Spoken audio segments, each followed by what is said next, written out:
Hello, my friends, and welcome back. Thank you very much for being with me again today. Each and every innocent life that is lost, it's a tragedy. Sometimes, we humans punish certain other humans for their crimes, sometimes with a death penalty. Sometimes accidents happen. And sometimes simply, the fate takes over, the destiny. Well, I have here an article coming from Yahoo News, probably it's taken from somewhere else too, from July 15th, 2022. And we find here that a British aid worker held by Russian separatists in Ukraine dies of quote-unquote sickness. A British aid volunteer who was captured by Russian separatists has died while in their custody, his family has confirmed. Britain's Foreign Office told Paul Earley's, U-R-E-Y, family that he died on July 10th from a quote-unquote sickness. According to the BBC, Earley's mother is distraught and still in shock at the news of her son's death. Uri's account, according to reports, was arrested at a checkpoint in the city of Zaporozhye in southeastern Ukraine back in April. His daughters told Sky News they had not been aware that he was in Ukraine until they found out he was detained and that they were preparing for the worst. He is 45 and was charged with committing mercenary activities after he was detained in the breakaway region of Donetsk in eastern Ukraine, proclaimed by the separatists as the Donetsk People's Republic, DPR. He was held captive along with a fellow volunteer, Dylan Healy, who had reportedly been attempting to rescue a woman and her family who were trapped because of the fighting. Upon hearing the news, the Foreign Office summoned the Russian ambassador to the UK. Now, why the Russian ambassador? I thought the separatists captured him, so that he didn't die in the Russian captivity. He died in the separatists, unrecognized mercenaries, killers, terrorists. Why didn't they talk with those guys? Because they don't recognize them. Why do you talk with Russia? Now they talk to Russia. So upon hearing the news, the Foreign Office summoned the Russian ambassador to the UK, Andrei Kelin, on Friday to express its deep concern over Uri's death. Foreign Secretary Liz Truss said those responsible would be held to account. Correct. I totally agree with that, including Early. Is that his name?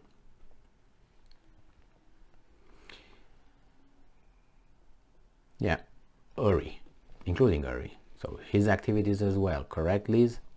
You say no? Okay, you're just checking. And all right, it says here, I am quoting, I am shocked to hear reports of the death of British aid worker Paul Uri, while in the custody of Russian proxy in Ukraine. Truss said on Friday, Russia must bear the full responsibility for this. Why not Great Britain for arming Ukraine? Why not Great Britain and Germany and France and United States for not pushing Ukraine to implement the Minsk agreements? Why didn't Great Britain from stopping and preventing their puppets since 2014 to 2022 from killing the Russians in the east? Why they don't bear any responsibility? If the answer is no, then I don't want to hear anything about Russians. You see how it works?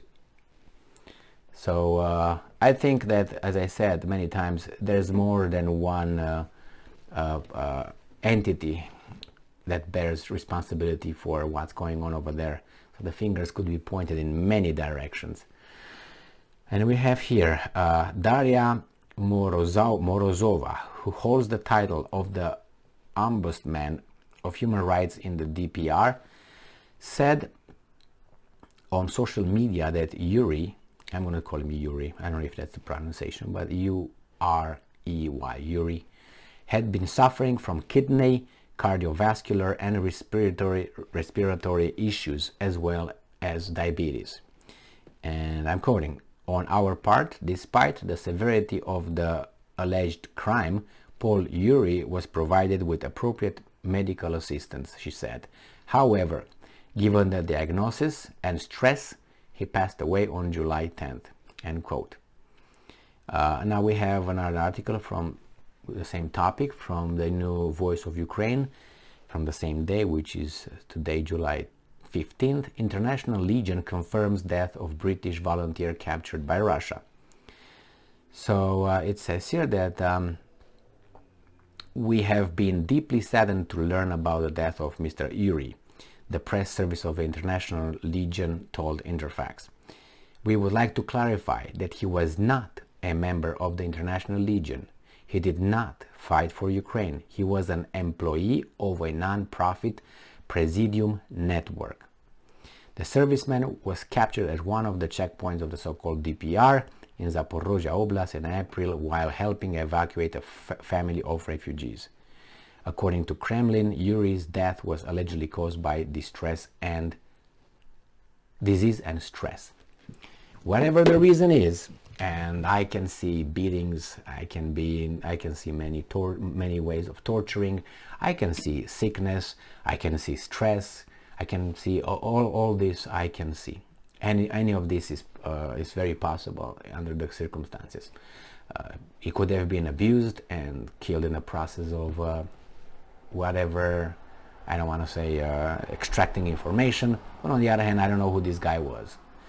I mean, if you read all the people, all the foreign fighters who were captured in Ukraine, none of these guys was labeled by his side, their side, as criminals, murderers, nothing. They were like the angels, the perfect people. Now, believe me, that is impossible, or at least very, very unlikely, all of them to be clean as a crystal. I mean, if you believe that, that's fine. Give me about $50,000. I will give them to you back tomorrow. And if you have more, give me more. I will give them to you next Monday, okay? All right, so go by that. Now, on the other hand, obviously, the Russians or the separatists will label any prisoner that they want with whatever label they want to attach that person. No illusions there either, okay? So that's why the problem, or I don't know if you want to say the problem, the issue is you don't want to get drunk, don't stay around alcohol. Don't stay around people who drink alcohol. Don't touch alcohol. It's easiest way to prevent yourself from being or getting drunk. Don't have alcohol around you. That's the first rule, because it's harder and harder. The same here. You can have a big heart and say, hey, it's a party. I want to be in a good mood. I want to loosen up. Where's the alcohol? The alcohol will get you. And you get drunk and you do stupid stuff. So maybe this gentleman had a big heart. I don't know him. I don't know. I'm just saying he possibly had, and went over there to help. But he went in a bar where it's full of alcohol and the alcohol was for free. And he said, okay, let's loosen up a little bit. So he went to help in a place where things like this are very probable to happen. So I'm not blaming him, but if he would have stayed home, he would have been okay now. He went over there. I don't know. If you're naive, you think that you get caught by the enemies and they're going to treat you with air conditioning, Pepsi Cola, TV, remote control, and all right. But this is in the movies that we are fed here, sometimes. So nevertheless, I'm sorry for this guy. If he was the way they say he was a victim of the war that could have been prevented again by those people that you can point. I can point only at the Russians right now because that's fashionable. But you and I know that it's no such thing unless you're dogmatic, religious. pure evil or nonsensical or unprovoked or something like that. Sometimes it happens, but in this case, you take chances. This was a risk. And I don't know if, as I said, unfortunately, he paid with his life, either by being stressed or sick, by beaten, tortured, whatever. Sorry for him. Thank you very much for being with me again today. Stay strong, stay smart, look for the truth, and be just.